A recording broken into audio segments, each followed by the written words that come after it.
Bismillahirrahmanirrahim.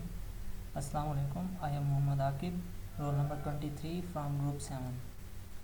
These are our group members and our topics of presentation are reversible and irreversible process, and the second one is Peltier effect.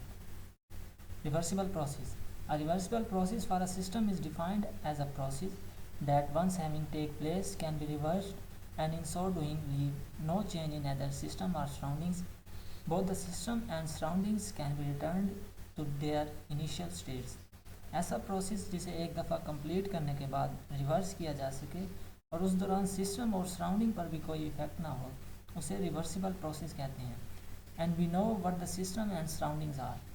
The portion of universe for which we are interested is called system and all except the system is called surroundings. In a reversible process, the system undergoing the process can be returned to its initial conditions along the same path shown in a PV diagram, and every point along this path is an equilibrium state. अगर आप figure में देखें तो system change हो रहा है from state 1 to state 2, तो इसे दोबारा अपनी इनिशियल स्टेट यानी 2 से 1 तक जाने के लिए जो इसमें तमाम तर चेंजेस होंगी वो इक्विलिब्रियम में होंगी, इसलिए हम इसे थर्मोडायनामिक इक्विलिब्रियम प्रोसेस भी कहते हैं. इसकी दूसरी एग्जांपल है कि consider expansion of a gas as shown in figure. The expansion of the gas takes place by removing infinitesimal weights slowly from the piston one by one. Therefore, process passes through equilibrium states and tending to reversible process. The gas can be brought back by compression after putting weights on the piston. फ़र्ज़ करें कि हमारे पास gas का एक container है और इसके piston पर कुछ वज़न रखा है. गैस को एक्सपेंड करने के लिए हम आहिस्ता आहिस्ता वेट कम करते जाएंगे. इस तरह प्रोसेस इक्विलिब्रियम स्टेट से होते हुए जब हम दोबारा वेट्स बढ़ाएंगे तो वो अपनी इनिशियल स्टेट गेन करेगा. जिस तरह आप इस फिगर में देखें कि दोबारा अपनी इनिशियल स्टेट में आ गया है.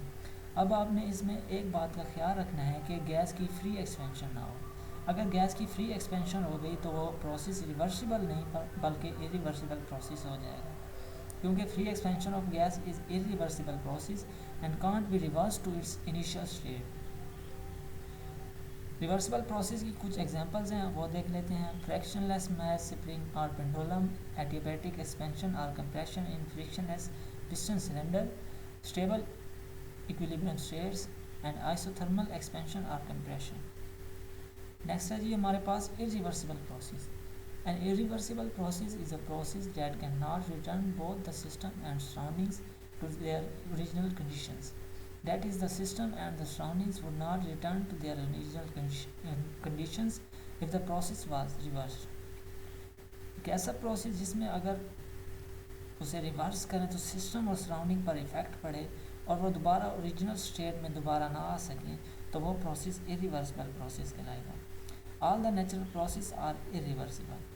साथ में अगर आप दो फिगर्स देखें तो ये डेली लाइफ की एग्जांपल हैं ताकि समझने में आसानी हो. इसमें आप देख सकते हैं कि अंडे को तोड़कर फ्राई किया जा रहा है और दूसरी में वो पककर तैयार है, तो ये दोबारा अपनी इनिशियल स्टेट में नहीं आ सकता, तो ये प्रोसेस इरिवर्सिबल होगा.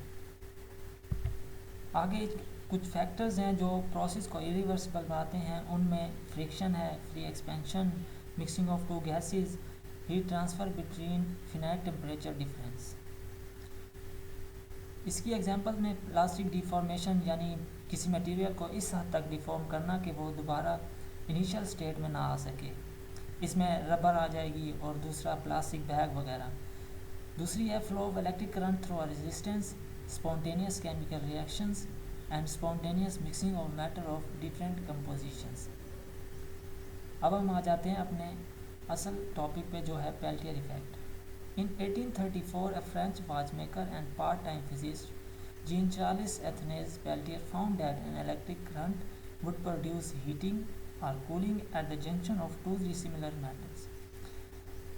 1834 में पेल्टियर ने कहा कि इलेक्ट्रिक करंट जो है वो दो डिसिमिलर मेटल्स यानी मुख्तलिफ मेटल्स के जंक्शन जहाँ पर वो कनेक्ट होते हैं पर या तो हीट प्रोड्यूस करता है या cooling. In 1838, Lenz showed that depending on the direction of current flow, could be either removed from a junction to freeze water into ice, or by reversing the current, heat can be generated to melt ice. इसका मतलब ये है कि 1838 में length ने ये बात वाज़ेह की कि करंट के फ्लो की डायरेक्शन को पर डिपेंड करते हुए वाटर को आइस में फ्रीज़ करने के लिए हीट को रिमूव किया जा सकता है, या करंट की डायरेक्शन को रिवर्स करके आइस को पिघलाने के लिए हीट भी जनरेट हो सकती है। अब आपने इसमें दो बातें जहन में रखनी है, एक करंट की डायरेक्शन और दूसरा या तो मेटल की जंक्शन पर हीट प्रोड्यूस हो सकती है या कूलिंग। अब हम आ जाते हैं इसकी डेफिनेशन पे। The cooling of one junction and the heating of other when current is maintained in a circuit of material consisting of two dissimilar conductors. The effect is even stronger in circuits containing dissimilar semiconductors. जब हम दो मुख्तलिफ conductors को connect करके इसमें current pass करते हैं तो एक जंक्शन का हीट अप होना और दूसरे का ठंडा होना पेल्टियर इफेक्ट कहलाता है। Equation: When a current is made up to flow through a junction between two conductors, suppose A and B, heat may be generated or removed at the junction. The Peltier heat generated at the junction per unit time. Q dash is equal to pi A minus pi B into I. Suppose हमारे पास दो conductors हैं जिन्हें हमने नाम दे दिया A and B का। जब हम उन दोनों को कनेक्ट करके उनमें से इलेक्ट्रिसिटी गुजारेंगे, या तो वो हीट प्रोड्यूस होगी या रिमूव होगी। Q dash is equal to pi A minus pi B into I, ये पेल्टियर इफेक्ट की इक्वेशन है जहाँ पे Q डैश पेल्टियर हीट है, पाई ए और पाई बी पेल्टियर कोफिशिएंट हैं कंडक्टर्स जो हमने सपोज किए हैं A एंड B के, और I जहाँ पे एक करंट है। Peltier coefficient is defined as the amount of heat energy evolved or absorbed due to Peltier effect at the junction of two dissimilar metals when one coulomb charge passes through the junction. एक kolam charge गुजारने पर जितनी heat energy evolved या absorbed होगी दो conductors के junction पर, उसे पेल्टियर कोफिशिएंट कहते हैं। पेल्टियर कोफिशिएंट को पाई से ज़ाहिर करते हैं और उसकी वैल्यू जो है वो डिपेंड करती है टेम्परेचर पे। इसके यूनिट के लिए हमारे पास जो इक्वेशन है वो है Q is equal to pi I. Q जो है कोफिशिएंट ऑफ थर्मल करंट है और I जो है वो करंट है, तो इसका यूनिट बनेगा जूल पर कूलम। नेक्स्ट है example, as shown two pieces of copper wire are connected to the two terminals of battery, these two pieces are then interconnected with the help of bismuth wire, which completes the setup. It is observed that when the circuit is closed, as described above, temperature gradient as predicted by the Peltier effect develops. At the junction where current passes from copper to bismuth, the temperature rises, while the junction where current passes from bismuth to copper, the temperature drops. अगर आप ऊपर figure में देखें तो copper wire के दो pieces battery के terminal से जुड़े हुए हैं, और अगर आप थोड़ा ऊपर जाएं तो दोनों पीसेस दोबारा बिस्मिथ वायर से कनेक्टेड हैं। जब सर्किट में से करंट को गुजारा जाता है तो वो जंक्शन जहाँ पे करंट कॉपर से बिस्मिथ जा रहा है वहाँ टेम्परेचर बढ़ेगा और हीट प्रोड्यूस होगी, और जहाँ करंट बिस्मिथ से कॉपर जा रहा है तो वहाँ टेम्परेचर कम होगा और कूलिंग होगी। अब आप सोच रहे होंगे कि करंट की डायरेक्शन तो ये है, यहाँ लिखा गया है जहाँ करंट कॉपर से बिस्मिथ गुजरा वहाँ हीट प्रोड्यूस होती है, तो आपके मुताबिक कॉपर टू बिस्मिथ ये हो गया, यहाँ तो कूल जंक्शन लिखा है, ये तो गलत है, इसमें हमें कन्फ्यूजन होती है। इसका जवाब ये है कि जो आपको लेफ़्ट साइड पे करंट की डायरेक्शन ये वाली दिखाई गई है जो कि पॉजिटिव से नेगेटिव की तरफ है, इसे कहते हैं कन्वेंशनल करंट। ये सिर्फ एक कन्वेंशन बनी हुई है, जो करंट की डायरेक्शन है वो पॉजिटिव से नेगेटिव की तरफ है।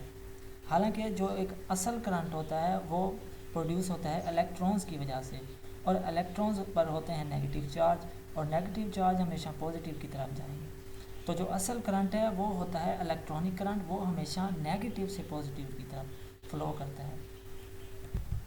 आपको कन्वेंशनल करंट और इलेक्ट्रॉनिक करंट में के डिफरेंस का पता होना चाहिए कि कन्वेंशनल करंट जब इलेक्ट्रिसिटी डिस्कवर हुई थी तो एक कन्वेंशन बनाई गई थी कि करंट की डायरेक्शन पॉजिटिव से नेगेटिव होती है, हालांकि जो असल काम है वो होता है इलेक्ट्रॉनिक करंट का। अब ये बात वाज़ेह हो गई कि एरो के निशान से जो करंट ज़ाहिर किया गया है वो सिर्फ एक डायरेक्शन बताई गई है, सिर्फ ऐसे समझ लें कि एक रस्म चली आ रही है जो